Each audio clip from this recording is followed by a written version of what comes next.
Hello students, we are now going to proceed towards our chapter arrays. We are today going to do some programs and output questions. Okay, pay attention towards this. Now see output questions.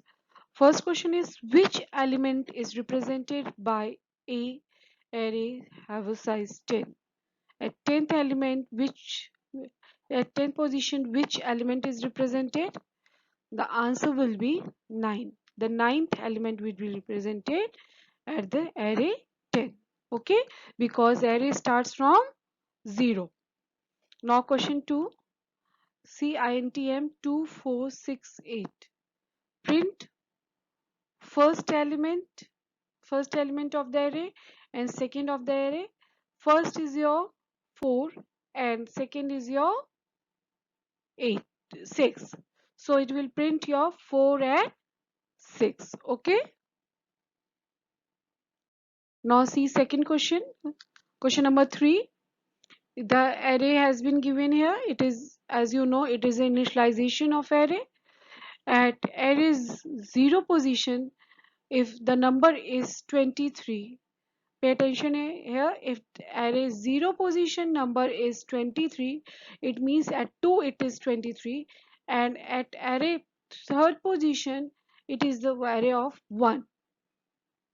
Okay, it is array 1. At third array 3 it is array 1.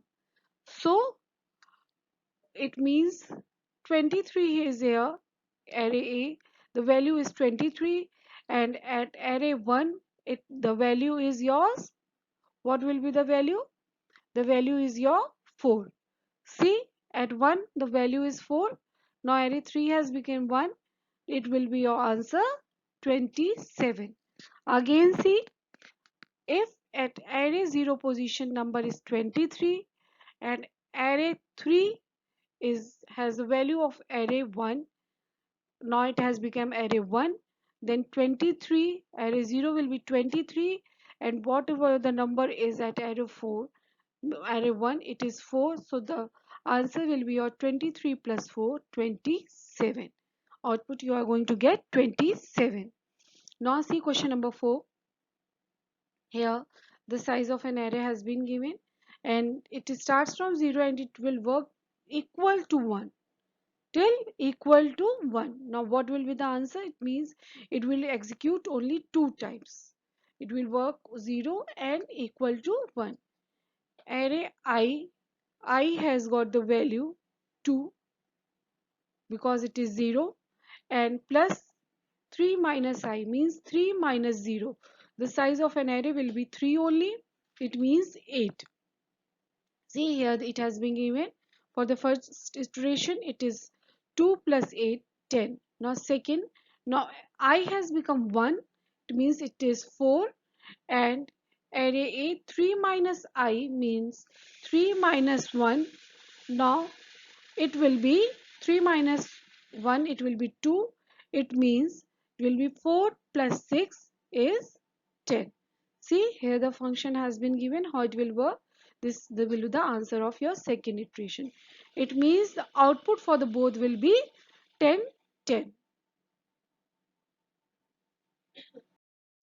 Now we are going to do some programs. Array. Here is the program. Write a program in Java to store 20 numbers, even and odd numbers, in a single dimension array. We have to write a program in which we have to input even and odd numbers. Calculate and display. We have to calculate and display the sum of all even numbers and all odd numbers separately. See how we are going to do. Here we have created a class. Now string, we have taken the size of array 20. Whatever the size is given in the body, the size will be given to you all. Whatever the size is given, you have to take that only size. Now enter 20 numbers. I is equal to array dot length I plus plus, next int. Here you can take 20 also. Okay, this will be not wrong. You can take 20 also, or what, you can use length also. Now int odd sum, we have initializes both even sum and odd sum with the 0. Now again we have to take a loop. In this we are going to do the sum. If array I is remain gives the remainder 0, then even sum, or otherwise odd sum. This you have generally done in the simple loop program, where you were startingly you were doing your looping program. You have done the even and odd number like that. Now you are going to do this is in the array. Just simply you have to plus array position. Okay, see how it will work. It is very easy program. Note it down in your class registers very neatly. Now our second program is write a program to store 20 temperatures in Fahrenheit in a single dimensional array. We have to store a temperature in Fahrenheit single dimensional array and display all the temperatures after converting them into centigrade.